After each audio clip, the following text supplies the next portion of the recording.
toute notre formation, c'est comme souvent, on va puiser dans les connaissances de l'élève ou dans ses connaissances de sa culture et de sa propre langue pour venir apprendre le français au travers de ce qu'il sait déjà.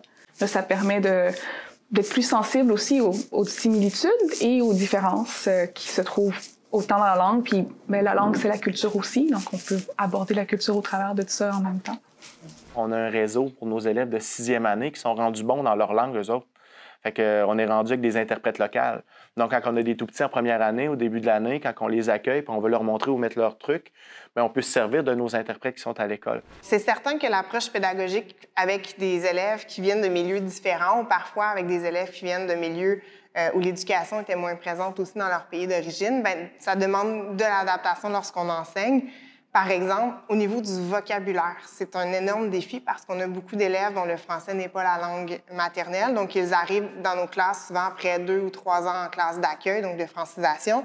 Et évidemment, ils ne maîtrisent pas tout le vocabulaire. Moi, j'enseigne en histoire, donc il y a beaucoup de termes qui ne sont pas des termes qui sont employés tous les jours, donc qui ne sont pas en contact. C'est déjà difficile pour des élèves qui parlent français, donc c'est allé encore plus pour eux. Donc, ça me demande beaucoup de travail, de vocabulaire, d'expliquer les mots, analyser les mots, donner des astuces pour comprendre les termes qui sont utilisés ou travailler quand même un petit peu en amont de ce qui est fait dans leur classe d'accueil pour ne pas les laisser à eux-mêmes non plus. T'sais, au début, quand les enfants arrivent, je ne me mets pas tout de suite dans les apprentissages, on fait vraiment dans la connaissance, on joue beaucoup ensemble, on crée des liens, on va faire vraiment des activités de collaboration pour que justement tout le monde trouve sa place, tout le monde joue avec tous les autres. J'ai aussi l'avantage de la double nationalité. Là.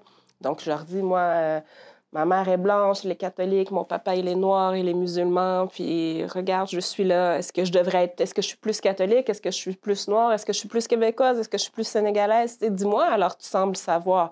Puis là, là, ça bloque, la logique bloque. Puis là, ils sont obligés. Dans le fond, je les oblige. Fait qu'on prend ce temps-là de bien établir les règles d'équité dans la classe. Puis ensuite, ça devient plus facile d'aller dans les apprentissages. Pour qu'une personne se sente bien avec le groupe, il faut qu'elle soit accueillie. Si la personne n'est pas accueillie, on va la sentir, on va l'éloigner un peu. Si on ne lui parle pas, on l'accueille pas, elle va s'éloigner. Elle va pas vouloir parler, elle va pas vouloir s'intégrer si on l'intègre pas.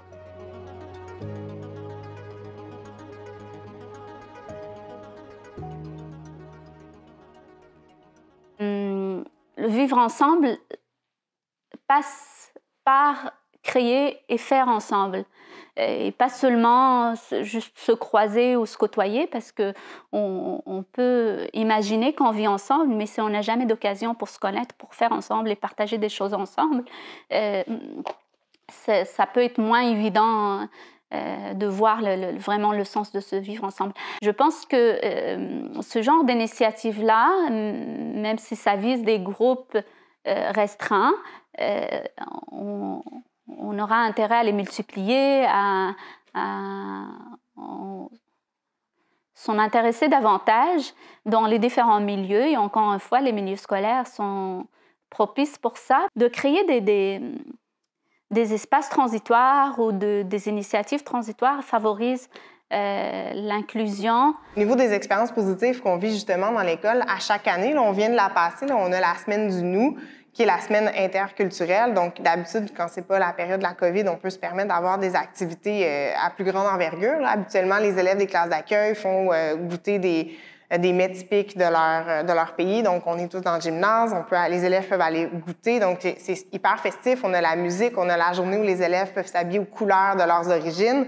Donc, ça, on le fait quand même cette année. On avait la musique à chaque fin de journée, donc d'un pays différent. Donc, on essaie vraiment de le démontrer puis d'intégrer les élèves au maximum puis de leur permettre de partager leur culture. Donc, avec la semaine du nous, on avait un autocollant qui était en forme de fleur de lys avec le nous qui était traduit en différentes langues. C'est d'essayer de les intégrer au maximum puis aussi de leur rappeler qu'ils sont les bienvenus ici. Donc, et en même temps, bien, de partager la culture québécoise, de partager la culture francophone. Je pense que c'est quelque chose qui va dans les deux sens. C'est un partage de culture. C'est sur ça qu'on mise beaucoup à l'école. Donc, on le voit énormément quand même donc entre les élèves. Puis on voit des élèves de toutes sortes de communautés différentes qui forment des groupes d'amis aussi. Ils ne sont pas restreints à être amis avec des gens de leur communauté. Quand on a posé la question quel apport la diversité culturelle peut amener à la culture québécoise, une des premières choses que les gens disent, bon, c'est par exemple la nourriture, les vêtements, la musique. Bon, oui, ça fait partie de la culture, puis c'est vrai que c'est un apport qui est intéressant. Je pense que plus que ça, c'est l'aspect visible d'une culture qui est un apport intéressant.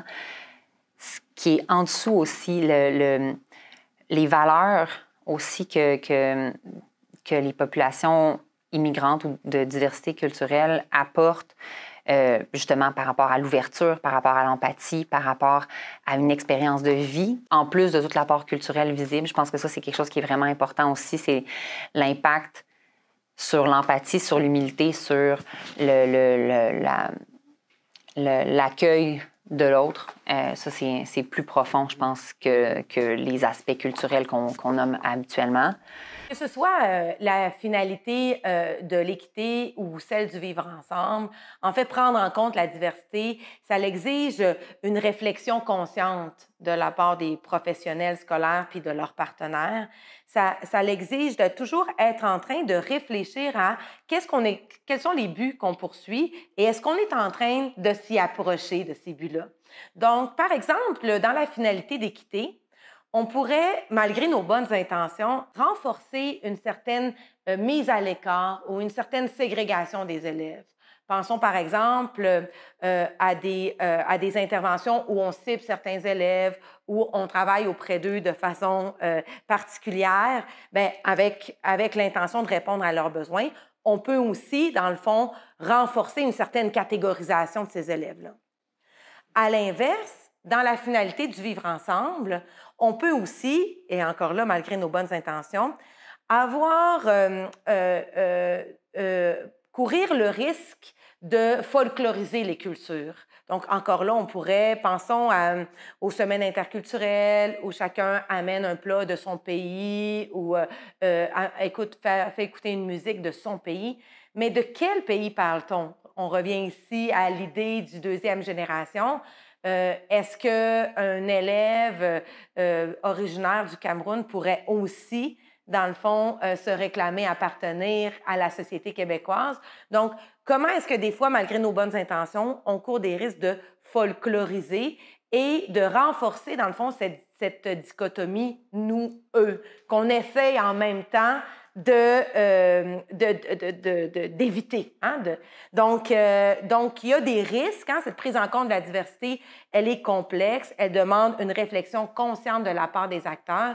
Puis, elle demande aussi, dans le fond, de travailler en collaboration, donc avec les élèves eux-mêmes, bien sûr, mais aussi avec leur famille et avec la communauté pour se concerter sur ces défis-là.